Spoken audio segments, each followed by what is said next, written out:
aja tangi nggonmu guling. Angin bertiup lirih di tepi rawa Payau, menebarkan aroma anyir lumpur yang membusuk. Dalam keheningan malam, terdengar samar alunan galeman lingsir dari kejauhan. Tidak ada manusia yang memainkannya. Suaranya merayap di permukaan air, membawa isyarat akan sesuatu yang datang. Dari tengah rawa muncul gelembung-gelembung udara. Lalu sosok kepala perempuan perlahan terangkat dari dalam lumpur. Rambutnya basah menggantung, wajahnya dilapisi lendir, dan matanya putih kosong tanpa bola mata, menatap langit malam yang muram.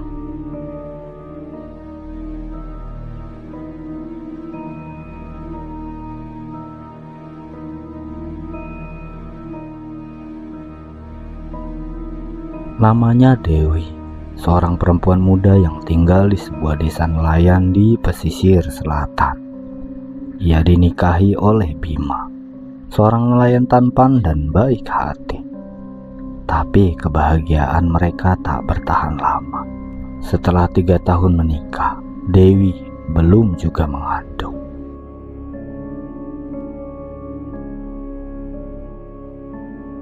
Di desa itu keturunan adalah segalanya, terutama bagi Nyi Sumi, ibu mertua Dewi yang terkenal keras dan percaya pada tahayul. Ia menganggap mandul adalah kutukan dan aib. Perempuan tanpa anak, seperti perahu tanpa layar, tak ada gunanya, begitu katanya. Dewi sudah berobat ke dukun, minum ramuan pahit, bahkan berendam di air kembang 7 rupa pada malam Jumat Kliwon, tapi tak ada yang berhasil.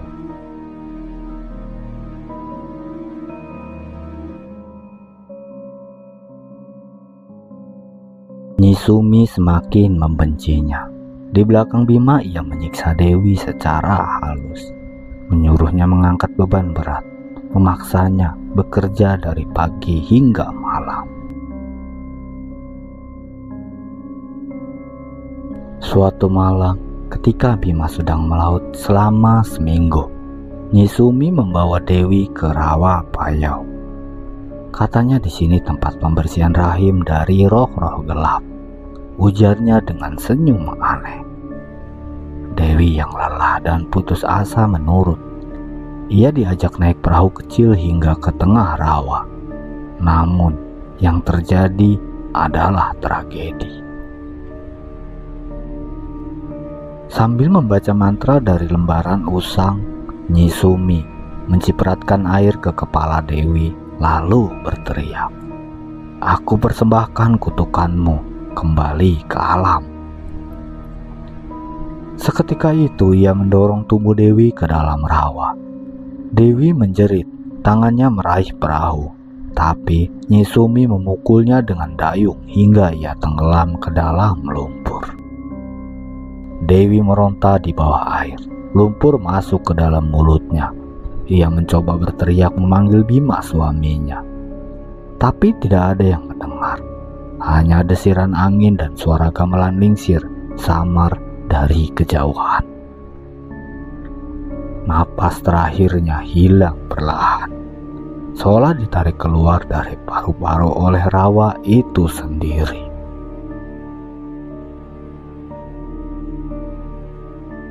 Tujuh hari setelah kejadian itu, Bima pulang dan mendapat kabar bahwa istrinya hilang. Nyi Sumi hanya berkata, dia pergi, mungkin malu karena tidak bisa memberi keturunan. Namun Bima tak percaya.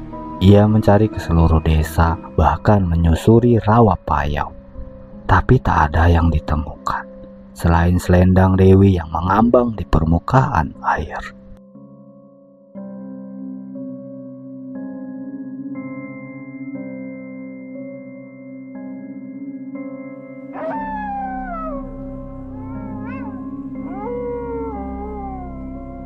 Malam hari tiba, gamelan lingsir mulai terdengar.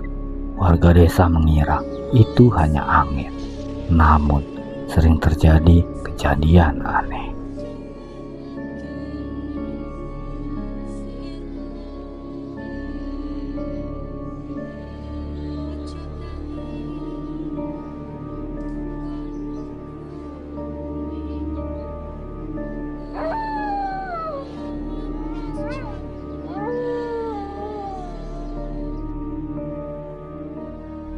Seorang bocah bermain di tepi rawa.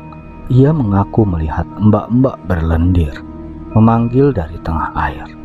Bocah itu ditemukan sesak napas dan meninggal tanpa luka.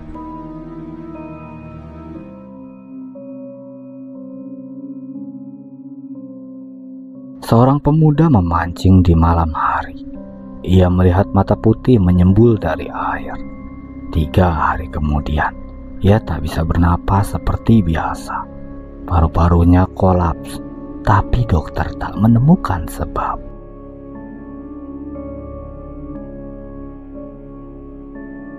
Seorang wanita tua mendengar suara perempuan menangis di dapur malam-malam.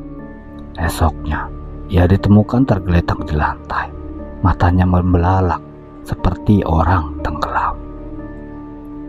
Kini, desa mulai dilanda kepanikan. Bima mulai merasa ada sesuatu yang tidak beres. Ia pun datang ke dukun tua bernama Ki Jarot.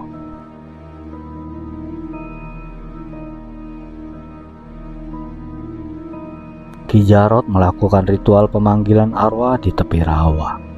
Malam itu, Bima duduk bersila dengan mata terpejam, mendengar suara gamelan dan jeritan perempuan. Lalu, bayangan Dewi muncul di air. Tapi wajahnya sudah berubah. Kulitnya licin berlendir, rambutnya menjuntai basah, dan matanya putih tanpa bola. "Suamiku, tolong aku tenggelam."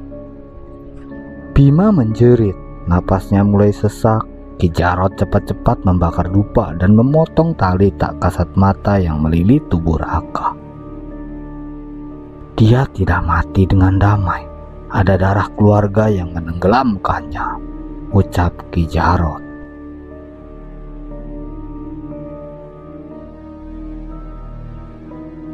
Nyi Sumi mulai sering mendengar suara gamelan di telinganya. Kadang siang, kadang malam. Ia mulai tak bisa tidur. Setiap ia menatap cermin, ia melihat sosok Dewi menatapnya dari balik pantulan.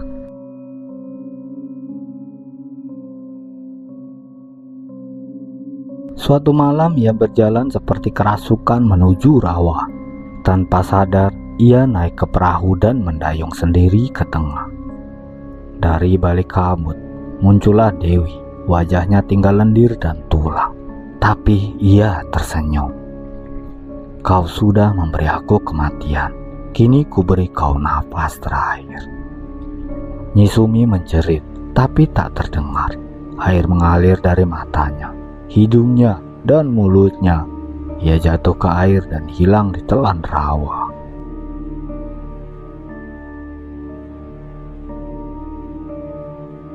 Kini Bima pindah dari desa ke desa lain, tapi suara gamelan lingsir tetap menghantuinya dalam mimpi.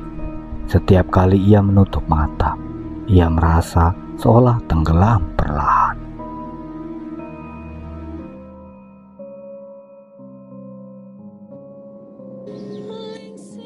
Di desa itu, rawa payau tetap dibiarkan sunyi.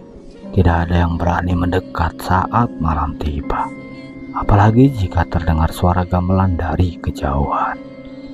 Sebab siapapun yang melihat wajahnya akan kehilangan napas. Perlahan-lahan, meski tanpa air, seperti tenggelam hidup-hidup.